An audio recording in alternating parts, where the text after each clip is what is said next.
அறிகுறிகள் ஆகஸ்ட் 27, 2026. தலைப்பு: தலைசிறந்த ஆசிரியர்.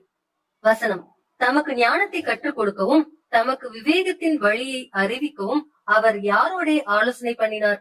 ஏசாயா 40:14. எனக்கு இது விளங்கவில்லை.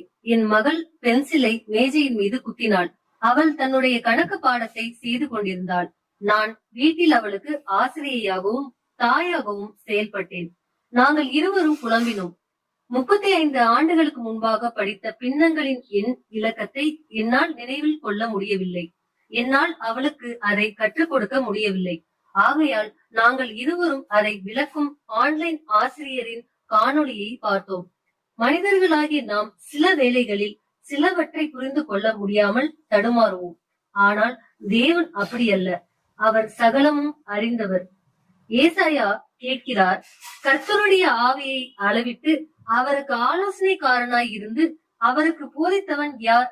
தமக்கு அறிவை உணர்த்தவும் தம்மை நியாய வழியிலே உபதேசிக்கவும் தமக்கு ஞானத்தை கற்றுக் கொடுக்கவும் தமக்கு விவேகத்தின் வழியை அறிவிக்கவும் அவர் யாரோட ஆலோசனை பண்ணினார்? ஏசாயா 40:13 முதல் 14 வரை. அதற்கு பதில் யாரும் இல்லை.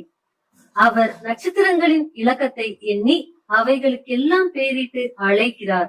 நம்முடைய ஆண்டவர் பெரியவரும் மகா பலமுள்ளவருமாய் இருக்கிறார். அவருடைய அறிவு அளவில்லாதது. கர்த்தர் சாந்த குணமுள்ளவர்களை உயர்த்துகிறார், துன்மார்க்கரை தரை மட்டும் தாழ்த்துகிறார். மனிதன் தேவ சாயலில் சிருஷ்டிக்கப்பட்டபடியால் மனிதனுக்கு ஞானம் உண்டு. ஆனால் நம்முடைய ஞானம் கொஞ்சமானது. அதற்கு எல்லை உண்டு. ஆனால் தேவன் துவக்கத்திலிருந்து முடிவு வரை அனைத்தையும் அறிந்தவர். சங்கீதம் 147:5. தொழில்நுட்பத்தின் துணையோடு இன்று நம்முடைய அறிவை வளர்த்து கொள்ள முடியும். எனினும் நாம் தவறு செய்யக்கூடும். ஆனால் இயேசு எல்லாவற்றையும் துரிதமாக ஒரே நேரத்தில் முழுமையாய் சரியாய் அறிந்தவர் என்று ஓர் இறையியல் வல்லுநர் கூறுகிறார். எத்தனை மனிதர்கள் ஞானத்தில் சிறந்தவர்களாய் தெரிந்தாலும் கிறிஸ்து எல்லாம் அறிந்தவர். அவருக்கு ஈடாக முடியாது.